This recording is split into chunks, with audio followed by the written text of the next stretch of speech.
5ನೇ ತರಗತಿ ಪರಿಸರ ಪಾಠ 15 ನಮ್ಮ ಭಾರತ ಪ್ರಾಕೃತಿಕ ವೈವಿಧ್ಯ. ಈ ಪಾಠದಲ್ಲಿ ನಾವು ಭಾರತದ ವಿವಿಧ ಪ್ರಾಕೃತಿಕ ವೈವಿಧ್ಯತೆ ಹೇಗಿದೆ ಅನ್ನೋದ್ರ ಬಗ್ಗೆ ತಿಳ್ಕೊತೀವಿ. ಭಾರತ ನಮ್ಮ ದೇಶ. ಇದು ವೈವಿಧ್ಯಮಯವಾದ ಪರಿಸರವನ್ನು ಹೊಂದಿದೆ. ಹಿಮಾಲಯ ಪರ್ವತ ಶ್ರೇಣಿಗಳು, ಎತ್ತರವಾದ ಶಿಖರಗಳು, ಪ್ರಸ್ಥಭೂಮಿ, ವಿಶಾಲವಾದ ಮೈದಾನಗಳು, ಕಡಲ ತೀರಗಳು ಮತ್ತು ದ್ವೀಪಗಳು, ಮರುಭೂಮಿ, ನದಿ ಜಲಗಳು ಹೀಗೆ ಅನೇಕ ಪ್ರಾಕೃತಿಕ ವೈಶಿಷ್ಟ್ಯಗಳಿಂದ ಕೂಡಿದ ಭಾರತವು ಭವ್ಯತೆಯ ಪ್ರತಿರೂಪವಾಗಿದೆ. ಇದೊಂದು ವಿವಿಧ ಸಸ್ಯ ಪ್ರಾಣಿಗಳಿಂದ ಕೂಡಿದ ಜೀವತಾಣವಾಗಿದೆ. ನಮ್ಮ ಭಾರತದಲ್ಲಿ ಎಲ್ಲ ರೀತಿಯ ಪ್ರಾಣಿ ಪಕ್ಷಿಗಳು, ಎಲ್ಲ ರೀತಿಯ ಹವಾಮಾನವನ್ನು ನಾವು ಇಲ್ಲಿ ನೋಡ್ಬೋದು. ಎತ್ತರವಾದ ಶಿಖರಗಳು, ಪ್ರಸ್ಥಭೂಮಿ, ಮೈದಾನಗಳು, ಕಡಲ ತೀರಗಳು, ದ್ವೀಪಗಳು, ಮರುಭೂಮಿ, ನದಿ ಜಲಗಳು, ಪ್ರತಿಯೊಂದು ಎಲ್ಲ ರೀತಿಯ ವಿವಿಧ ಹವಾಮಾನಗಳನ್ನು ಕೂಡಿರುವಂತಹ ದೇಶ ನಮ್ಮದಾಗಿದೆ. ಭಾರತದ ಪ್ರಾಕೃತಿಕ ವಿಭಾಗಗಳು. ಮುಂದಿನ ಪುಟದಲ್ಲಿ ಕೊಟ್ಟಿರುವ ಭಾರತದ ಭೂಪಟವನ್ನು ವೀಕ್ಷಿಸು. ಇದು ಭಾರತದ ಪ್ರಮುಖ ಪ್ರಾಕೃತಿಕ ವಿಭಾಗಗಳನ್ನು ನಿರೂಪಿಸುತ್ತದೆ. ಇದರಿಂದ ಭಾರತದಲ್ಲಿ ಪ್ರಾಕೃತಿಕ ವೈವಿಧ್ಯತೆ ಹೇಗಿದೆ ಎಂಬುದನ್ನು ಸುಲಭವಾಗಿ ಗುರುತಿಸಬಹುದು.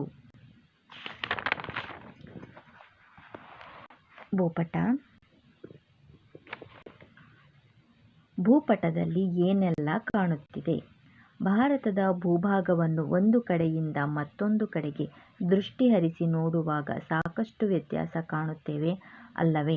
ಎತ್ತರವಾದ ಪರ್ವತ, ಆಳವಾದ ಕಣಿವೆ, ಕಂದರ, ಸಮತಟ್ಟಾದ ಮೈದಾನ, ಪ್ರಸ್ಥಭೂಮಿ ಮೊದಲಾದ ವೈವಿಧ್ಯವನ್ನು ನಾವು ನೋಡಬಹುದು. ಈ ರೀತಿಯಲ್ಲಿ ಕಂಡುಬರುವ ಮೇಲ್ಮೈನ ವಿಶೇಷತೆಗಳನ್ನು ಅಲ್ಲಿನ ಪ್ರಾಕೃತಿಕ ಲಕ್ಷಣ ಎನ್ನುವರು. ಪ್ರಾಕೃತಿಕ ಲಕ್ಷಣ ಅಂದರೆ ಆ ಪ್ರದೇಶದಲ್ಲಿ, ಇಡೀ ಭಾರತದಲ್ಲಿ ಕಂಡುಬರುವಂತಹ ಎತ್ತರವಾದ ಪರ್ವತ, ಆಳವಾದ ಕಂದರಗಳು, ಸಮತಟ್ಟಾದ ಮೈದಾನ, ಪ್ರಸ್ಥಭೂಮಿ ಎಲ್ಲ ವೈವಿಧ್ಯವನ್ನು ಹೊಂದಿರುವಂತಹ ಭೂಪ್ರದೇಶದ ಮೇಲ್ಮೈಯನ್ನು ಅದರ ಪ್ರಾಕೃತಿಕ ಲಕ್ಷಣ ಅಂತ ಕರಿತೀವಿ. ಇದು ಉತ್ತರ ಮೈದಾನಗಳು. ಇಲ್ಲಿ ಅರಬ್ಬಿ ಸಮುದ್ರ, ಇದು ಬಂಗಾಳ ಕೊಲ್ಲಿ, ಇದು ಪರ್ಯಾಯ ಪ್ರಸ್ಥಭೂಮಿ,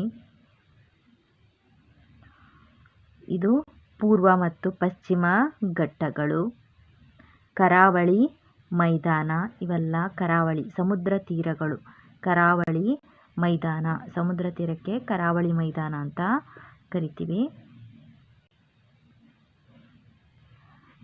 ಇದು ಉತ್ತರದ ಪರ್ವತಗಳು. ಇಲ್ಲೆಲ್ಲ ಉತ್ತರದ ಪರ್ವತಗಳು.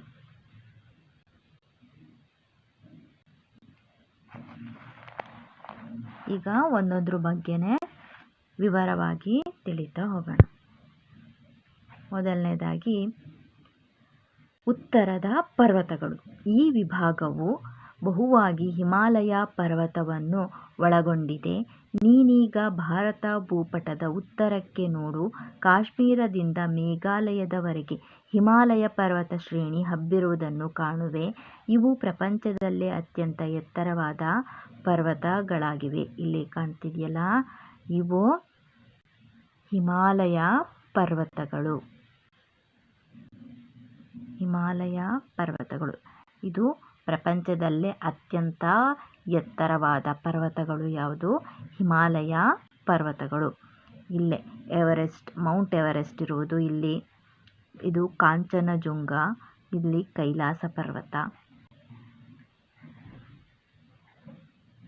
ಯಮುನಾ ನದಿ, ಇದು ಗಂಗಾ, ಬ್ರಹ್ಮಪುತ್ರ, ನಾಗಾ ಬೆಟ್ಟಗಳು, ಹಿಮ ಬೆಟ್ಟಗಳು, ಕೊಹಿಮಾ ಬೆಟ್ಟಗಳು, ಕಾಶಿ ಬೆಟ್ಟಗಳು, ಮಣಿಪುರಿ ಬೆಟ್ಟಗಳು, ಮಿಜೋ ಬೆಟ್ಟಗಳು, ಗಾರೋ ಬೆಟ್ಟಗಳು.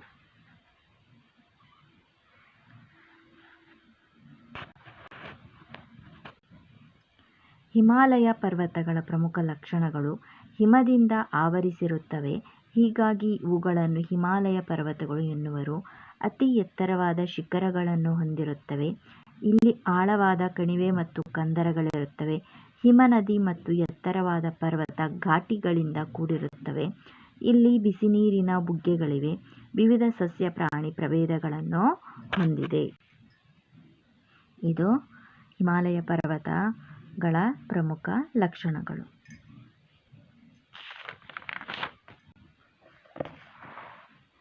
ಅನುಕೂಲಗಳು.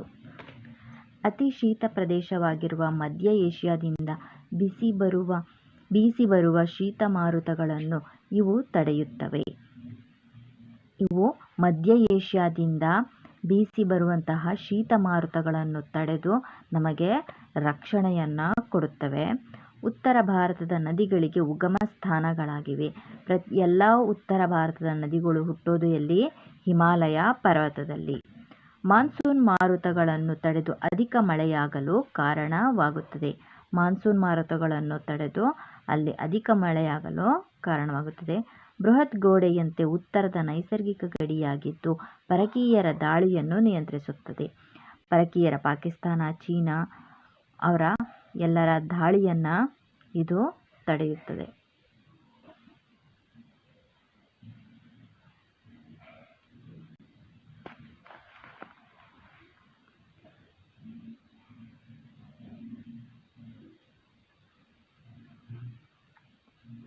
ಓದಿ ತಿಳಿ. ಇಲ್ಲಿ ಅದರ ಬಗ್ಗೆ ಕೆಲವೊಂದು ಮಾಹಿತಿಗಳನ್ನು ಕೊಟ್ಟಿದ್ದಾರೆ. ಈ ಕೆಳಗಿನ ಪ್ರಶ್ನೆಗಳಿಗೆ ಉತ್ತರ ಬರೆ. ಹಿಮಾಲಯ ಪರ್ವತಗಳ ತಪ್ಪಲಿನಲ್ಲಿ ವಾಸಿಸುವ ಪ್ರಾಣಿಗಳ ಹೆಸರನ್ನು ತಿಳಿದು ಪಟ್ಟಿ ಮಾಡು. ಹಿಮಾಲಯ ಪರ್ವತದಲ್ಲಿ ಹಿಮಕರಡಿ, ಕೋತಿಗಳು, ಹಿಮಸಾರಂಗ. ಹಿಮಾಲಯ ಪರ್ವತದ ತಗ್ಗು ಭಾಗಗಳಲ್ಲಿ ಸಮತಟ್ಟಾದ ನೀಳ ಹಾಗೂ ವಿಶಾಲವಾದ ಭಾಗಗಳಿರುತ್ತವೆ. ಇವುಗಳನ್ನು ಡೂನ್ ಎಂದು ಕರೆಯುತ್ತಾರೆ. ಉದಾಹರಣೆ ಭಾರತದ ಡೆಹ್ರಾಡೂನ್. ಇದು ಪ್ರಸಿದ್ಧ ಪ್ರವಾಸಿ ತಾಣವಾಗಿದೆ. ಜನರು ಬೇಸಿಗೆಯಲ್ಲಿ ಇಲ್ಲಿಗೆ ಪ್ರವಾಸಕ್ಕಾಗಿ ಹೋಗುತ್ತಾರೆ. ಏಕೆ ಹೋಗುತ್ತಾರೆ ಅಂದರೆ ಬೇಸಿಗೆ ಕಾಲದಲ್ಲಿ ಇಲ್ಲಿ ಹವಾಮಾನ ಶುಷ್ಕವಾಗಿದ್ದು ಆಹ್ಲಾದಕರವಾಗಿರುತ್ತದೆ. ಹಾಗಾಗಿ ದೇಶದ ಇತರ ಮೂಲೆಗಳಲ್ಲಿ ತಾಪಮಾನ ಹೆಚ್ಚಿದ್ದು ವಿಶ್ರಾಂತಿಗಾಗಿ ಬೇಸಿಗೆಯಲ್ಲಿ ಇಲ್ಲಿಗೆ ಬರುತ್ತಾರೆ. ನಿಮ್ಮೂರಿನ ಸಮೀಪ ಅಥವಾ ಸುತ್ತಮುತ್ತ ಪರ್ವತ ಶ್ರೇಣಿ, ಬೆಟ್ಟ, ಗುಡ್ಡ ಇದ್ದಲ್ಲಿ ಅವುಗಳನ್ನು ಹೆಸರಿಸು. ನಿಮ್ಮ ಊರಿನ ಸುತ್ತಮುತ್ತ ನೀವು ಯಾವ ಊರಲ್ಲಿದ್ದೀರೋ ಆ ಊರಿನ ಸುತ್ತಮುತ್ತ ಇರುವಂತಹ ಪರ್ವತ, ಬೆಟ್ಟ, ಗುಡ್ಡಗಳ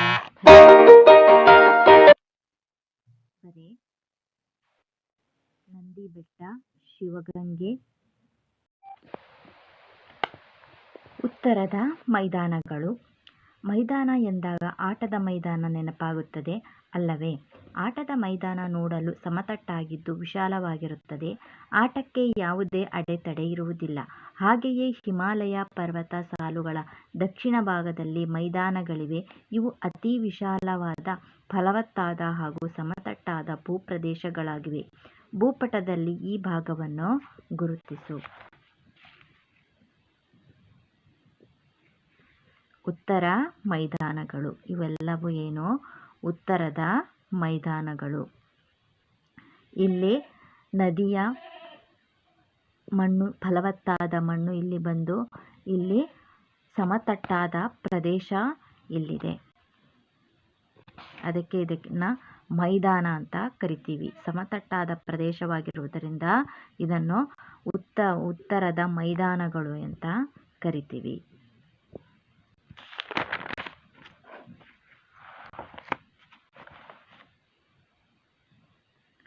ಪ್ರಾಕೃತಿಕ ವೈವಿಧ್ಯತೆಯು ಅಲ್ಲಿ ವಾಸಿಸುವ ಜನರ ಆಚಾರ ವಿಚಾರ ಮತ್ತು ಸಾಂಸ್ಕೃತಿಕ ಮೇಲೆ ಪ್ರಭಾವ ಬೀರುತ್ತವೆ. ಹರಪ್ಪ ನಾಗರಿಕತೆಯ ಹಲವು ನಗರಗಳು ನದಿ ದಂಡೆಯಲ್ಲಿ ನಿರ್ಮಾಣಗೊಂಡಿದ್ದವು. ಈಗಲೂ ಅನೇಕ ಐತಿಹಾಸಿಕ ಪ್ರಸಿದ್ಧ ನಗರ ಮತ್ತು ಯಾತ್ರಾ ಸ್ಥಳಗಳನ್ನು ಇಲ್ಲಿ ಕಾಣಬಹುದು. ವಾಸಕ್ಕೆ ಯೋಗ್ಯವಾದ ಬಹಳಷ್ಟು ಪರಿಸ್ಥಿತಿಗಳು ಇದ್ದ ಕಾರಣ ಉತ್ತರ ಭಾರತದ ಮೈದಾನಗಳು ವಿವಿಧ ಸಾಮ್ರಾಜ್ಯಗಳು ಆಳ್ವಿಕೆಯನ್ನು ನಡೆಸಿವೆ. ಉದಾಹರಣೆ ಮೌರ್ಯ, ಮೊಘಲ್ ಮತ್ತು ಗುಪ್ತ ಸಾಮ್ರಾಜ್ಯಗಳು. ಈ ಬಗ್ಗೆ ಮುಂದಿನ ತರಗತಿಯಲ್ಲಿ ತಿಳಿಯುವೆ.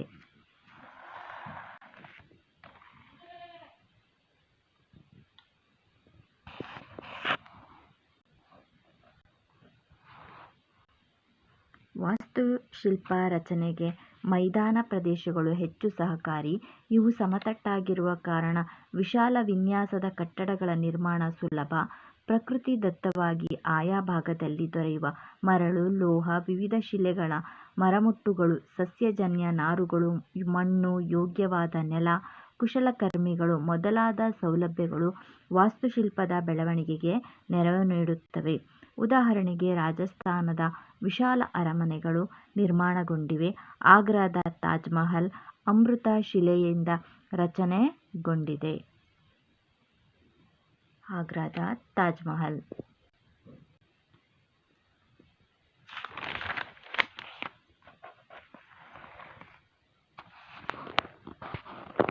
ಕೆಳಗಿನ ಪ್ರಶ್ನೆಗಳಿಗೆ ಉತ್ತರ ಬರೆಯಿರಿ. ಮೊದಲನೇ ಪ್ರಶ್ನೆ, ಉತ್ತರ ಮೈದಾನಗಳು ಫಲವತ್ತಾಗಿರಲು ಕಾರಣವೇನು? ಉತ್ತರದ ಮೈದಾನಗಳು ಫಲವತ್ತಾಗಿರಲು ಏನು ಕಾರಣ? ಉತ್ತರದ ಮೈದಾನಗಳು ಫಲವತ್ತಾಗಿರಲು ಕಾರಣವೇನು?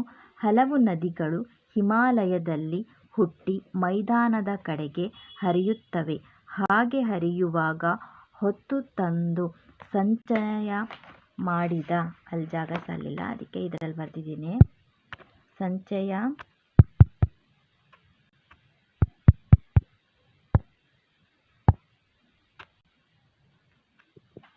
ಮಾಡಿದ ಮೆಕ್ಕಲು ಮಣ್ಣಿನಿಂದಾಗಿ ಉತ್ತರದ ಮೈದಾನಗಳು ಫಲವತ್ತಾಗಿರುತ್ತವೆ. ಎರಡನೇ ಪ್ರಶ್ನೆ, ನದಿ ಬಯಲಿನಲ್ಲಿ ಜನರು ಹೆಚ್ಚಾಗಿ ವಾಸಿಸಲು ಬಯಸುತ್ತಾರೆ ಏಕೆ? ನದಿ ಬಯಲಿನಲ್ಲಿ ವಾಸಿಸಲು ಬಯಸುತ್ತಾರೆ ಏಕೆ?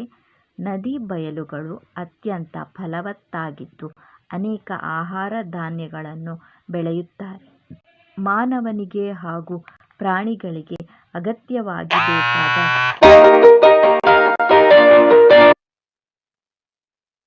ವರ್ಷಪೂರ್ತಿ ಪೂರೈಸುತ್ತವೆ. ಆದ್ದರಿಂದ ಜನರು ನದಿ ಬಯಲಿನಲ್ಲಿ ವಾಸಿಸುತ್ತಾರೆ.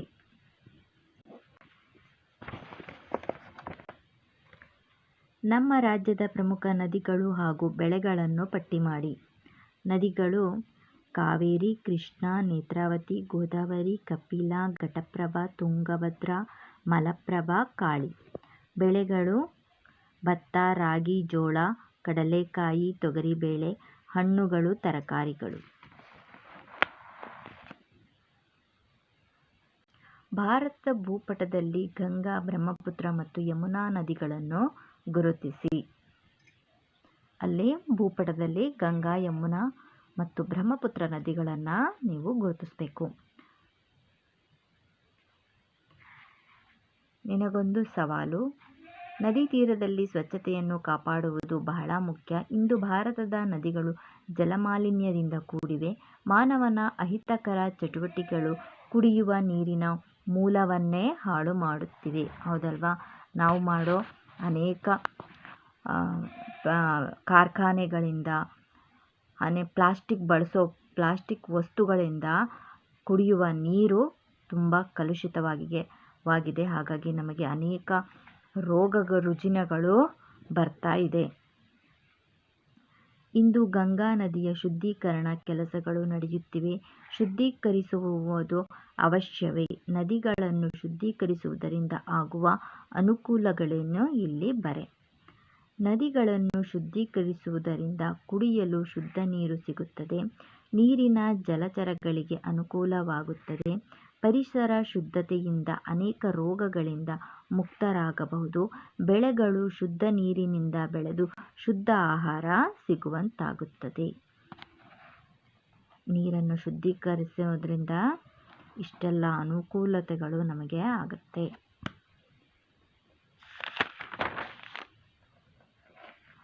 ಪರ್ಯಾಯ ಪ್ರಸ್ಥಭೂಮಿ. ಮೂರನೇದು ಪರ್ಯಾಯ ಪ್ರಸ್ಥಭೂಮಿ. ಪರ್ಯಾಯ ಪ್ರಸ್ಥಭೂಮಿ. ಭೂಪಟದಲ್ಲಿ ನರ್ಮದಾ ನದಿಯನ್ನು ಗುರುತಿಸು. ನರ್ಮದಾ ನದಿಯನ್ನು ಗುರುತಿಸು. ಇಲ್ಲಿ ನರ್ಮದಾ ನದಿ ಇದೆ. ನರ್ಮದಾ ಸೋನೆ ನದಿ ಸೀಳು ಕಣಿವೆಯು ಈ ಭೂಭಾಗವನ್ನು 2 ಭಾಗಗಳಾಗಿ ವಿಂಗಡಿಸುತ್ತದೆ. ಭಾರತದ ಭಾಗವನ್ನು ಮಾಳ್ವಾ ಪ್ರಸ್ಥಭೂಮಿ ಎಂದು, ದಕ್ಷಿಣ ಭಾಗವನ್ನು ದಕ್ಕನ್ ಪ್ರಸ್ಥಭೂಮಿ ಎಂದು ಕರೆಯುತ್ತಾರೆ. ಮಾಳ್ವಾ ಪ್ರಸ್ಥಭೂಮಿಯ ಉತ್ತರದಲ್ಲಿ ಅರಾವಳಿ ಮತ್ತು ದಕ್ಷಿಣದಲ್ಲಿ ವಿಂಧ್ಯ ಪರ್ವತಗಳಿವೆ. ಗುರುಶಿಖರ ಎಂಬುದು ಅರಾವಳಿ ಸರಣಿಯ ಅತಿ ಎತ್ತರದ ಶಿಖರ. ಗುರು ಶಿಖರ ಇಲ್ಲಿದೆ, ಇದು ಅರಾವಳಿ ಶ್ರೇಣಿ. ಇಲ್ಲಿ ವಿಂಧ್ಯ, ಇದು ನರ್ಮದಾ, ಇದು ಮಾಳ್ವಾ ಪ್ರಸ್ಥಭೂಮಿ. ಇಲ್ಲಿ ದಕ್ಕನ್ ಪ್ರಸ್ಥಭೂಮಿ ಬರುತ್ತೆ. ಇದು ಅರಾವಳಿ ಬೆಟ್ಟ. ಅರಾವಳಿ ಬೆಟ್ಟದಲ್ಲಿ ವಿಂಧ್ಯ ಪರ್ವತಗಳಿವೆ. ಗುರುಶಿಖರ, ಇದರಲ್ಲಿ ಗುರುಶಿಖರ ಎನ್ನುವುದು ಅತಿ ಎತ್ತರವಾದ ಶಿಖರವಾಗಿದೆ. ಗುರುಶಿಖರ ಇಲ್ಲಿ ಬರುತ್ತೆ.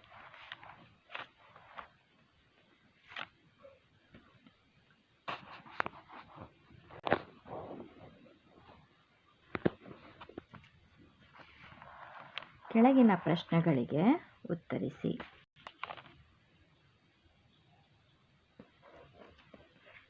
ಇಲ್ಲಿ ದಕ್ಕನ್ ಪ್ರಸ್ಥಭೂಮಿಯ ಬಗ್ಗೆ. ದಕ್ಕನ್ ಪ್ರಸ್ಥಭೂಮಿಯ ಉತ್ತರದಲ್ಲಿ ಸಾತ್ಪುರ, ಮೆಕೇಲ್, ರಾಜ್ಮಹಲ್, ಅಮರಕಂಟಕ್ ಮುಂತಾದ ಶ್ರೇಣಿಗಳಿವೆ. ಪಶ್ಚಿಮದಲ್ಲಿ ಪಶ್ಚಿಮ ಘಟ್ಟಗಳು ಮತ್ತು ಪೂರ್ವದಲ್ಲಿ ಪೂರ್ವ ಘಟ್ಟಗಳಿವೆ. ಪಶ್ಚಿಮ ಘಟ್ಟಗಳ ದಕ್ಷಿಣಕ್ಕೆ ಅಣ್ಣಾಮಲೈ, ಪಳನಿ ಮತ್ತು ಕಾರ್ಡಮಮ್ ಬೆಟ್ಟಗಳಿವೆ. ಪಶ್ಚಿಮ ಮತ್ತು ಪೂರ್ವ ಘಟ್ಟಗಳು ನೀಲಗಿರಿ ಬೆಟ್ಟಗಳಲ್ಲಿ ಕೂಡುತ್ತವೆ. ಇಲ್ಲಿ ಉದಕಮಂಡಲ ಎಂಬ ಪ್ರಸಿದ್ಧ ಗಿರಿಧಾಮವಿದೆ.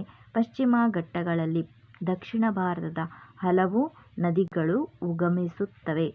ಉದಕಮಂಡಲ ಅಂದರೆ ಊಟಿಯ ಹೆಸರನ್ನು ನೀವು ಕೇಳಿರ್ತೀರಲ್ವಾ. ಊಟಿಗೆ ಇನ್ನೊಂದು ಹೆಸರು ಉದಕಮಂಡಲ.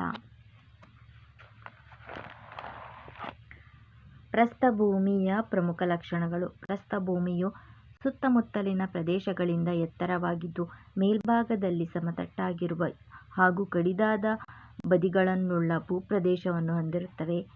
ಈ ಭೂಭಾಗವು ಸಾಕಷ್ಟು ವಿಶಾಲವಾಗಿದ್ದು ಸಮತಟ್ಟಾಗಿರುತ್ತದೆ. ದಕ್ಕನ್ ಪ್ರಸ್ಥಭೂಮಿಯು ಭಾರತದ ಅತಿದೊಡ್ಡ ಪ್ರಸ್ಥಭೂಮಿಯಾಗಿದೆ. ಇದು ಪುರಾತನ ಗಟ್ಟಿಶಿಲೆಗಳಿಂದ ರಚನೆಯಾಗಿದೆ. ಪ್ರಮುಖ ಅನುಕೂಲಗಳು. ಪರ್ಯಾಯ ಪ್ರಸ್ಥಭೂಮಿಯು ಸಮೃದ್ಧ ಖನಿಜ ಸಂಪತ್ತನ್ನು ಹೊಂದಿದೆ. ಇಲ್ಲಿ ಹರಿಯುವ ನದಿಗಳು ಬೆಳೆಗಳನ್ನು ಬೆಳೆಯಲು ಸಹಕಾರಿಯಾಗಿವೆ. ಇಲ್ಲಿ ಜಲಪಾತಗಳಿದ್ದು ಜಲವಿದ್ಯುತ್ ತಯಾರಿಕೆಗೆ ಇವು ಉಪಯುಕ್ತವಾಗಿವೆ. ಕೃಷಿ, ಪ್ರಾಣಿ ಸಾಕಾಣಿಕೆ ಮತ್ತು ಕೈಗಾರಿಕೆಗೆ ಅನುಕೂಲವಾಗಿದೆ. ಇಲ್ಲಿ ಅನೇಕ ಸಾಮ್ರಾಜ್ಯಗಳು ತಮ್ಮ ಆಳ್ವಿಕೆಯನ್ನು ನಡೆಸಿವೆ. ರಾಷ್ಟ್ರಕೂಟ, ಚಾಲುಕ್ಯ, ಹೊಯ್ಸಳ, ವಿಜಯನಗರ, ಕದಂಬ, ಗಂಗರು ಹಾಗೂ ಬಹಮನಿ ಸುಲ್ತಾನ ಸಾಮ್ರಾಜ್ಯಗಳು ಈ ಭಾಗದಲ್ಲಿ ತಮ್ಮ ಸಾಮ್ರಾಜ್ಯವನ್ನು ಸ್ಥಾಪಿಸಿದವು. ಇವುಗಳ ಬಗ್ಗೆ ಮುಂದಿನ ತರಗತಿಯಲ್ಲಿ ಗೊತ್ತಾಗುತ್ತೆ. ಕೆಳಗಿನ ಪ್ರಶ್ನೆಗಳಿಗೆ ಉತ್ತರ ಬರೆಯಿರಿ. ಭಾರತದ 2 ಪ್ರಮುಖ ಪ್ರಸ್ಥಭೂಮಿಗಳನ್ನು ಹೆಸರಿಸು. ಮಾಳ್ವಾ ಪ್ರಸ್ಥಭೂಮಿ, ದಕ್ಕನ್ ಪ್ರಸ್ಥಭೂಮಿ. ಪರ್ಯಾಯ ಪ್ರಸ್ಥಭೂಮಿಯಲ್ಲಿ ಕಂಡುಬರುವ ಪ್ರಮುಖ ಚಾರಿತ್ರಿಕ ಸ್ಥಳಗಳನ್ನು ಹೆಸರಿಸು.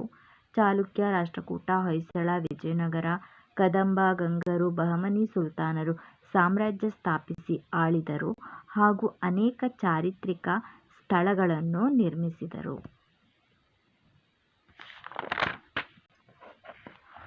ಕರಾವಳಿ ಮೈದಾನ. ಕರಾವಳಿ ಅಂದರೆ ಸಮುದ್ರ ತೀರ. ಇದಕ್ಕೆ ಕರಾವಳಿ ಮೈದಾನ ಅಂತ ಕರಿತೀವಿ. ಕಡಲ ತೀರದ ಪರಿಚಯ ಮಾಡಿಕೊಳ್ಳೋಣ. ಸಮುದ್ರದ ಅಂಚಿಗೆ ಚಾಚಿಕೊಂಡಿರುವ ತಗ್ಗಾದ ಭೂಪ್ರದೇಶವನ್ನು ಕರಾವಳಿ ಮೈದಾನ ಎನ್ನುವರು.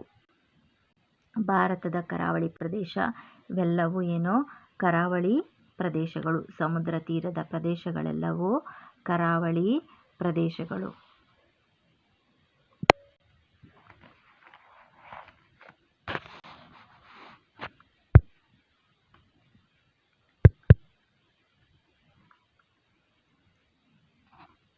ಕರಾವಳಿ ಮೈದಾನದ ಬಗ್ಗೆ ಇಲ್ಲಿ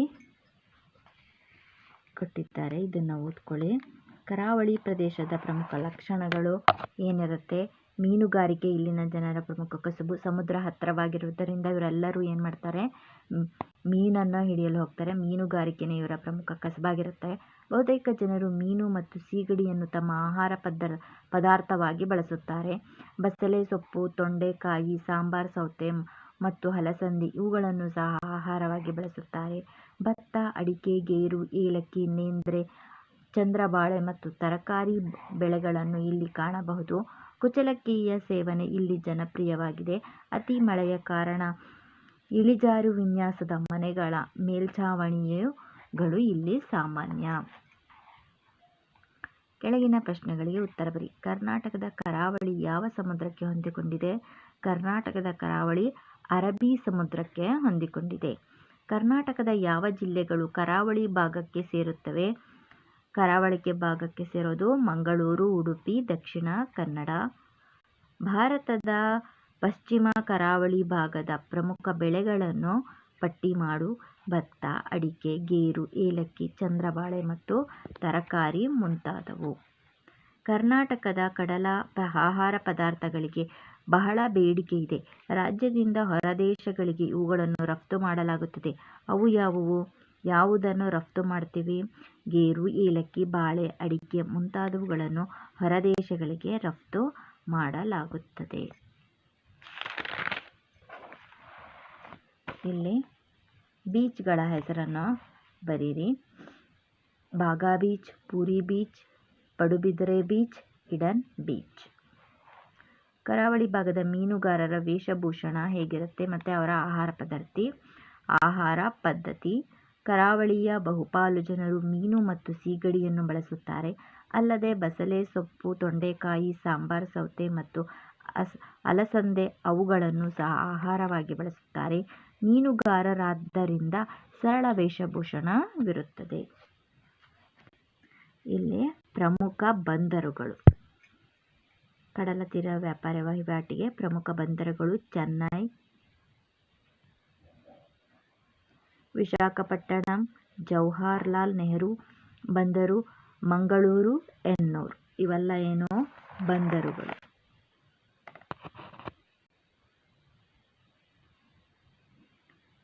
ಇಲ್ಲಿ ಹಡಗಿನ ಚಿತ್ರವನ್ನು ನೀವು ಇಲ್ಲಿ ಅಂಟಿಸಿ. ಅದರ ಅನುಕೂಲ ಏನು?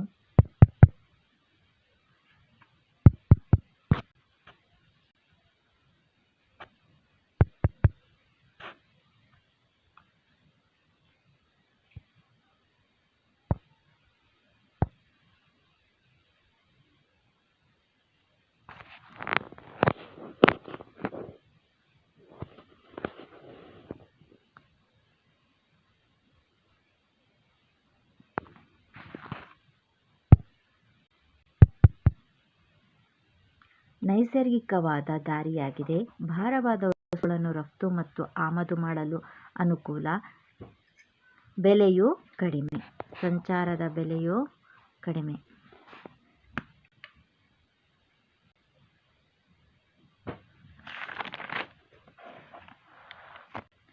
ನೆಕ್ಸ್ಟ್, ಭಾರತದ ಮರುಭೂಮಿ.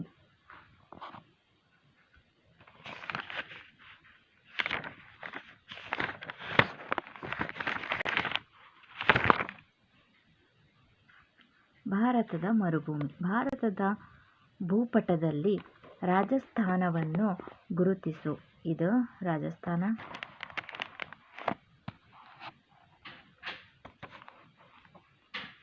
ಬಹುತೇಕವಾಗಿ ಮರುಭೂಮಿಯನ್ನು ನಾವು ರಾಜಸ್ಥಾನದಲ್ಲಿ ಕಾಣಬಹುದು.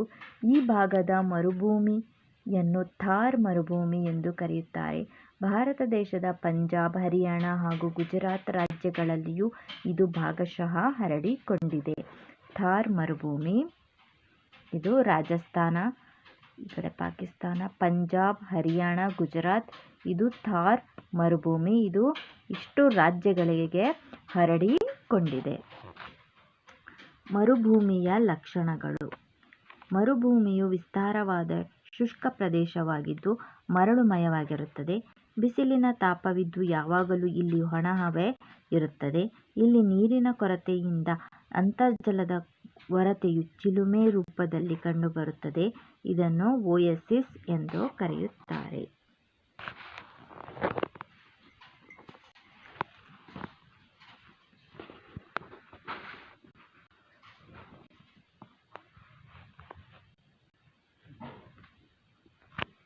ಥಾರ್ ಮರುಭೂಮಿಯ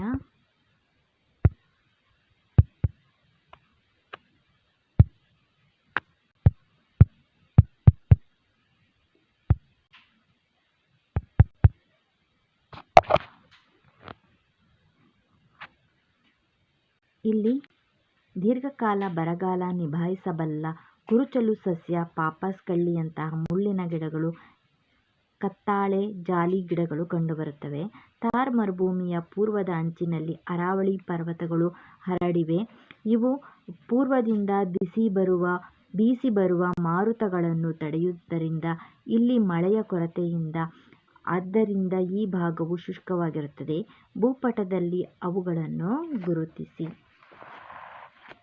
ಇಲ್ಲಿ ನೀರಿನ ಕೊರತೆ ಹೆಚ್ಚಾಗಿ ಕಾಣುತ್ತೆ.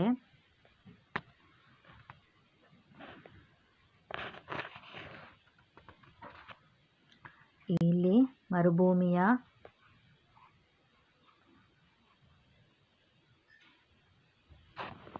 ಮರುಭೂಮಿಯಲ್ಲಿ ಒಂಟೆಯನ್ನು ಅವರು ಸಾರಿಗೆಗಾಗಿ ಉಪಯೋಗಿಸ್ತಾರೆ. ಒಣ ಹವೆ ಮತ್ತು ಸೂರ್ಯನ ತಾಪವು ನೆತ್ತಿಯನ್ನು ಸುಡುತ್ತದೆ. ಇಲ್ಲಿನ ಜನರು ಪೇಟದಂತೆ ತಮ್ಮ ತಲೆಗೆ ಸುತ್ತಿಕೊಳ್ಳುವ ದೊಡ್ಡದಾದ ರುಮಾಲುಗಳು ಬಿಸಿಲಿನ ಝಳವನ್ನು ಬಹುಮಟ್ಟಿಗೆ ನೀಗಿಸುವವು. ನೀರಿನ ಕೊರತೆ ಮತ್ತು ಬಿಸಿಲಿನ ತಾಪಗಳು ಮರುಭೂಮಿಯ ಪ್ರಾಣಿಗಳ ದೇಹ ರಚನೆಯನ್ನು ನಿರ್ಧರಿಸುತ್ತವೆ.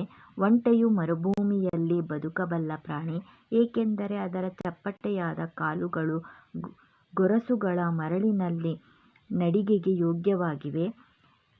ಅದರ ಬೆನ್ನಿನ ಮೇಲಿನ ಡುಬ್ಬವು ಅನೇಕ ದಿನಗಳವರೆಗೆ ಬೇಕಾಗುವಷ್ಟು ಮೇದಸ್ಸು ಮತ್ತು ನೀರಿನ ಸಂಗ್ರಹಣೆ ಅನುಕೂಲಕರವಾಗಿದೆ.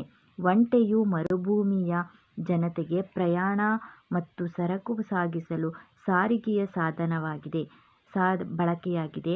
ಆದ್ದರಿಂದಲೇ ಇದನ್ನು ಮರುಭೂಮಿಯ ಹಡಗು ಎಂದು ಕರೆಯುತ್ತಾರೆ.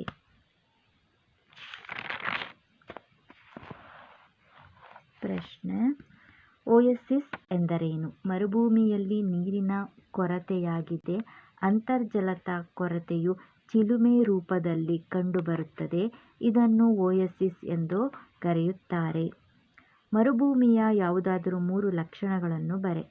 ಮರುಭೂಮಿ ವಿಸ್ತಾರವಾದ ಶುಷ್ಕ ಪ್ರದೇಶವಾಗಿದ್ದು ಮರಳುಮಯವಾಗಿರುತ್ತದೆ. ಬಿಸಿಲಿನ ತಾಪವಿದ್ದು ಯಾವಾಗಲೂ ಒಣಹವೆ ಇರುತ್ತದೆ.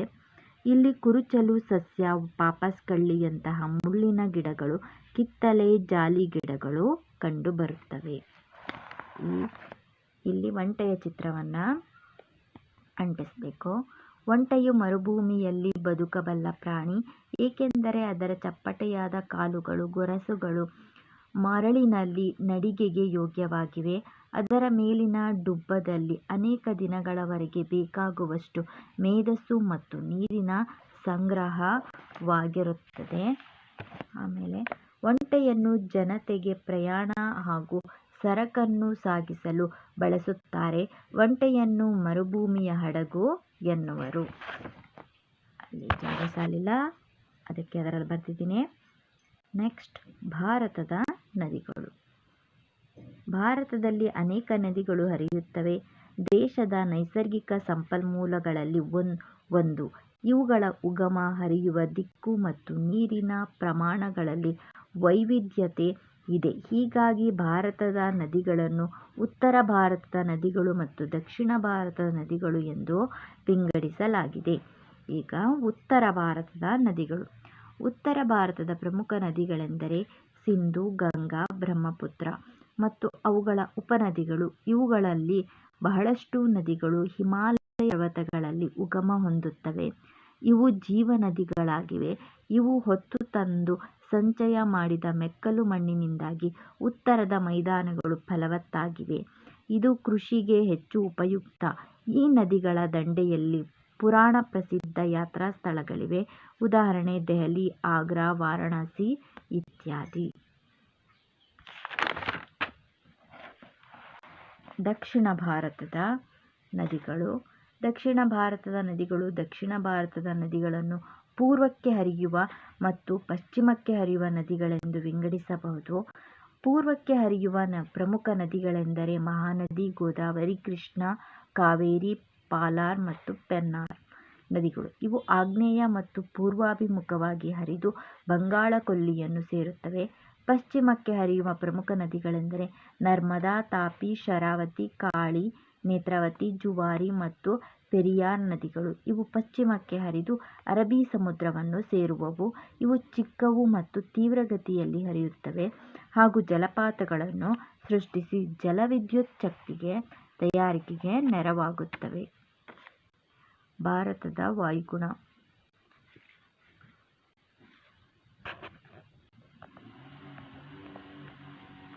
ಭಾರತದಲ್ಲಿ ಉಷ್ಣವಲಯದ ಮಾನ್ಸೂನ್ ವಿವಿಧ ವಾಯುಗುಣವಿದೆ.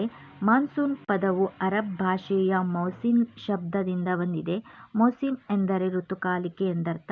ಅಂದರೆ ಭಾರತದ ವಾಯುಗುಣವು ಒಂದು ಋತುವಿನಿಂದ ಮತ್ತೊಂದು ಋತುವಿಗೆ ಬದಲಾಗುವುದೇ ವಿಶೇಷತೆ. ಋತುಮಾನಗಳು. ಅವಧಿ: ಚಳಿಗಾಲ ಡಿಸೆಂಬರ್ ಜನವರಿ ಫೆಬ್ರವರಿ. ಬೇಸಿಗೆ ಕಾಲ ಮಾರ್ಚ್ ಏಪ್ರಿಲ್ ಮೇ. ನೈಋತ್ಯ ಮಾನ್ಸೂನ್ ಮಾರುತಗಳ ಕಾಲ ಮುಂಗಾರು ಮಳೆ June July August September. Monsoon ಮಾರುತಗಳ ನಿರ್ಗಮನ ಕಾಲ ಹಿಂಗಾರು ಮಳೆಗಾಲ ಅಕ್ಟೋಬರ್ ನವೆಂಬರ್.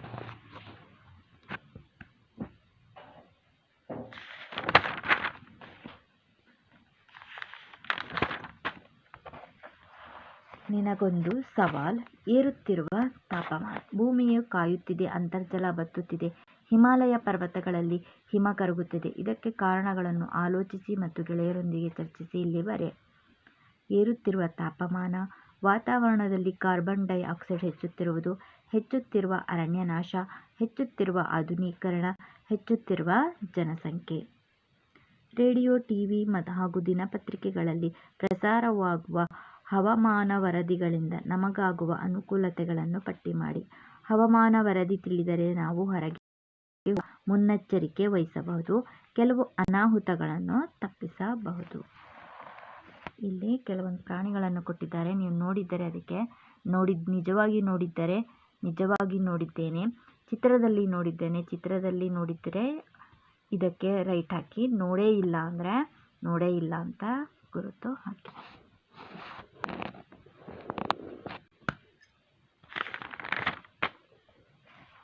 ಇದನ್ನು ಅಷ್ಟೇ ಸಸ್ಯಗಳು, ಮರ ಯಾವುದನ್ನು ನೋಡಿದ್ದೀರಾ ನೋಡಿರುವುದಕ್ಕೆ ಗುರುತು ಹಾಕಿ. ಚಿತ್ರದಲ್ಲಿ ನೋಡಿರುವುದಕ್ಕೆ ಚಿತ್ರದಲ್ಲಿ ನೋಡಿದ್ದೇನೆ ಎಂದು, ನೋಡಿಯೇ ಇಲ್ಲ ಅಂದರೆ ನೋಡಿಯೇ ಇಲ್ಲ ಎಂದು ಗುರುತು ಹಾಕಿ. ಭಾರತದ ಯಾವುದಾದರೂ 3 ಸಂರಕ್ಷಿಸಲ್ಪಟ್ಟ ಅರಣ್ಯ ಪ್ರದೇಶಗಳನ್ನು ಹೆಸರಿಸು. ನಾಗರಹೊಳೆ ರಾಷ್ಟ್ರೀಯ ಉದ್ಯಾನವನ, ಭದ್ರಾ ಮತ್ತು ಬಂಡೀಪುರ ರಾಷ್ಟ್ರೀಯ ಉದ್ಯಾನ, ಗುಜರಾತಿನ ಗಿರ್ ಅರಣ್ಯಗಳು. ಇಂದು ಕಣ್ಮರೆಯಾಗುತ್ತಿರುವ ಪ್ರಾಣಿಗಳ ಬಗ್ಗೆ ಗೆಳೆಯ-ಗೆಳತಿಯರೊಂದಿಗೆ ಚರ್ಚಿಸಿ. ಅಂತಹ 3 ಪ್ರಾಣಿಗಳನ್ನು ಹೆಸರಿಸು. ಸಿಂಹ, ಹುಲಿ, ಕಾಡುಕೋಣ. ಇವೆಲ್ಲವೂ ಪ್ರಾಣಿಗಳು. ಹೆಚ್ಚಾಗಿ ಅವುಗಳ ಅಳಿವಿನ ಸಂತತಿಗೆ ಈ ಪ್ರಾಣಿಗಳು ಬಂದಿವೆ. ಅರಣ್ಯನಾಶದಿಂದ ಎದುರಾಗುವ ತೊಂದರೆಗಳ್ಯಾವುವು? ಗೆಳೆಯ-ಗೆಳತಿಯರೊಂದಿಗೆ ಚರ್ಚಿಸಿ ಇಲ್ಲಿ ಬರೆ. ಮಳೆಯ ಕೊರತೆಯುಂಟಾಗುತ್ತದೆ. ವಾಯುಮಾಲಿನ್ಯ ಉಂಟಾಗುತ್ತದೆ. ಅನೇಕ ಪ್ರಾಣಿಗಳು ಹಾಗೂ ಪಕ್ಷಿಗಳು ಸಂತತಿಗೆ ತೊಂದರೆಯಾಗುತ್ತದೆ. ಕಾಡು ಪ್ರಾಣಿಗಳಿಗೆ ವಾಸಸ್ಥಾನ ಇರುವುದಿಲ್ಲ. ನಿನ್ನ ಸುತ್ತಮುತ್ತಲಿನ ಪರಿಸರದಲ್ಲಿ ಯಾವ ಯಾವ ಜೀವಿಗಳು ವಾಸಿಸುತ್ತಿವೆ ಎಂಬುದನ್ನು ವೀಕ್ಷಿಸಿ ಪಟ್ಟಿ ಮಾಡು. ನಮ್ಮ ಸುತ್ತಮುತ್ತಲು ಹಸು, ಕುರಿ, ನಾಯಿ, ಎಮ್ಮೆ, ಸೊಳ್ಳೆ, ನೊಣ, ಇರುವೆ, ಜೇನು, ಗುಬ್ಬಚ್ಚಿ, ಪಾರಿವಾಳ, ಗಿಳಿ, ಕಾಗೆ. ಇಲ್ಲಿಗೆ 15ನೇ ಪಾಠ. ಈ ಪಾಠದ ಎಲ್ಲ ಪ್ರಶ್ನೋತ್ತರಗಳು